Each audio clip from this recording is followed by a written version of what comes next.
नमस्ते। चलिए आज बात करते हैं रोशनी के विज्ञान की। ये वो कमाल की एनर्जी है जिसकी वजह से हम अपने चारों ओर की दुनिया देख पाते हैं, उसके रंग, उसके रूप, सब कुछ। तो आइए शुरू करते हैं। है ना कमाल का सवाल। ये लगभग हर किसी ने देखा होगा और सोचा भी होगा कि आखिर ऐसा होता क्यों है। तो देखिए, ये कोई जादू नहीं है, ये है प्योर साइंस। और आज के इस विश्लेषण के आखिर तक इस रहस्य पर से पर्दा उड़ जाएगा। तो हमारा सफर कैसा रहेगा? सबसे पहले हम जानेंगे कि प्रकाश असल में है क्या। फिर हम उसके दो मजेदार करतबों को समझेंगे, परावर्तन और अपवर्तन। और आखिर में देखेंगे कि कैसे हम लेंस का इस्तेमाल करके प्रकाश को अपने हिसाब से कंट्रोल करते हैं। तो सबसे पहला और बड़ा सवाल, आखिर ये लाइट, ये प्रकाश है क्या? इसे आप एक तरह की एनर्जी समझिए जो हमेशा हमेशा सीधी लाइन में चलना पसंद करती है, और वो भी इतनी रफ्तार से कि आप सोच भी नहीं सकते। सीधे शब्दों में कहें तो प्रकाश वो एनर्जी है जो चीज़ों को हमारे लिए विजिबल बनाती है, यानी देखने लायक। जब तक कोई चीज़ प्रकाश को हमारी आंखों की तरफ नहीं भेजती, तब तक वो हमारे लिए अदृश्य ही रहती है।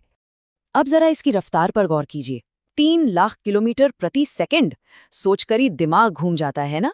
ब्रह्मांड में इससे तेज कुछ भी नहीं है। मतलब रोशनी 1 सेकंड में हमारी पृथ्वी के 7.5 चक्कर लगा सकती है। कमाल है। लेकिन यहाँ एक मजेदार ट्विस्ट है।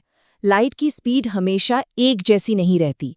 जैसे ही ये हवा से निकलकर पानी या कांच जैसी किसी घनी चीज में जाती है, तो ये थोड़ी धीमी हो जाती है। और रफ्तार में आया यही बदलाव हमें प्रकाश के कुछ सबसे दिलचस्प खेल दिखाता है। चलिए अब लाइट के पहले करतब को देखते हैं, रिफ्लेक्शन यानी परावर्तन। इसे ऐसे समझिए जैसे कोई गेंद दीवार से टकराकर वापस आती है। लाइट भी बिल्कुल यही करती है जब वो किसी चीज से टकराती है। जब लाइट किसी चिकनी चमकदार चीज जैसे शीशा या ठहरा हुआ पानी पर पड़ती है ना, तो वो टकराकर वापस उछल जाती है। बस इसी उछलने को हम परावर्तन कहते हैं। और इसका एक बहुत ही सिंपल सा नियम है, जिस एंगल से रोशनी आएगी ठीक उसी एंगल से वापस जाएगी। मतलब एंगल इन बराबर एंगल आउट, बस इतना ही। ये एक बहुत ही आसान लेकिन उतना ही जरूरी सिद्धांत है। और ये कोई किताबी बात नहीं है, हम इसे रोज इस्तेमाल करते हैं। अपनी गाड़ियों के रियर व्यू मिरर में, पनडुब्बियों के पेरिस्कोप में, जिससे वो पानी के अंदर से बाहर देख पाती हैं, यहाँ तक कि सोलर कुकर में भी। अच्छा, अब आते हैं लाइट के दूसरे बड़े करतब पर, अपवर्तन।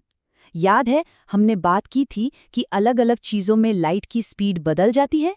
तो बस जब ऐसा होता है तो वो अपना रास्ता भी बदल लेती है, मतलब मुड़ जाती है। इसी मुड़ने को अपवर्तन कहते हैं। जब लाइट हवा से पानी में जाती है तो उसकी स्पीड बदल जाती है और इसी वजह से वो मुड़ जाती है। सोचिए जैसे कोई तेज चलती गाड़ी अचानक सड़क से कीचड़ में उतर जाए, वो थोड़ी मुड़ जाएगी, है ना? बस लाइट के साथ भी कुछ ऐसा ही होता है। और लीजिए, हम वापस आ गए अपने उसी पहले सवाल पर। पानी में रखी पेंसिल टूटी हुई क्यों दिखती है? वो असल में टूटी नहीं है, ये तो बस हमारी आंखों को अपवर्तन का जादू दिख रहा है। पेंसिल के पानी वाले हिस्से से जो रोशनी आ रही है, वो पानी से हवा में आते हुए मुड़ जाती है और हमें लगता है कि पेंसिल ही मुड़ी हुई है। तो इसके नियम भी बड़े सीधे हैं। जब लाइट किसी घनी चीज में घुसती है तो वो धीमी हो जाती है और एक सीधी लाइन की तरफ झुक जाती है। और जब वो बाहर निकलकर किसी हल्की चीज में आती है तो तेज होकर उस लाइन से दूर भागती है। तो अब जब हम जानते हैं कि लाइट मुड़ सकती है, तो सवाल उठता है कि क्या हम इसे अपने हिसाब से मोड़ सकते हैं? जी हाँ, बिल्कुल। और यहीं पर एंट्री होती है लेंस की। लेंस और कुछ नहीं, बस खास तरीके से तराशे गए कांच के टुकड़े होते हैं जो लाइट को ठीक वैसे ही मोड़ते हैं जैसा हम चाहते हैं। अब देखिए, मोटे तौर पर दो तरह के लेंस होते हैं। एक है उत्तल लेंस, जो बीच में मोटा होता है और रोशनी को एक जगह इकट्ठा करता है, जैसे मैग्नीफाइंग ग्लास। दूसरा है अवतल लेंस, जो बीच में पतला होता है और रोशनी को फैला देता है, जैसे टॉर्च में होता है। और सबसे कमाल की बात तो ये है कि हमारी अपनी आंखों में ही एक शानदार ऑप्टिकल सिस्टम लगा हुआ है। हमारी आंखों के अंदर एक कुदरती उत्तल लेंस है जो रोशनी को रेटिना पर फोकस करता है और तभी हमें सब कुछ दिखाई देता है। सच में ये एक लाजवाब बायोलॉजिकल कैमरा है। और जब हमारी आंखों का ये नेचुरल सिस्टम थोड़ा गड़बड़ा जाता है तो हम आर्टिफिशियल लेंस मतलब चश्मे का इस्तेमाल करके इसे ठीक कर लेते हैं। दूर की चीजें धुंधली दिखें तो अवतल लेंस, पास की चीजें धुंधली दिखें तो उत्तल लेंस। ये लेंस रोशनी को सही जगह फोकस करने में मदद करते हैं और हमें दुनिया फिर से साफ दिखने लगती है।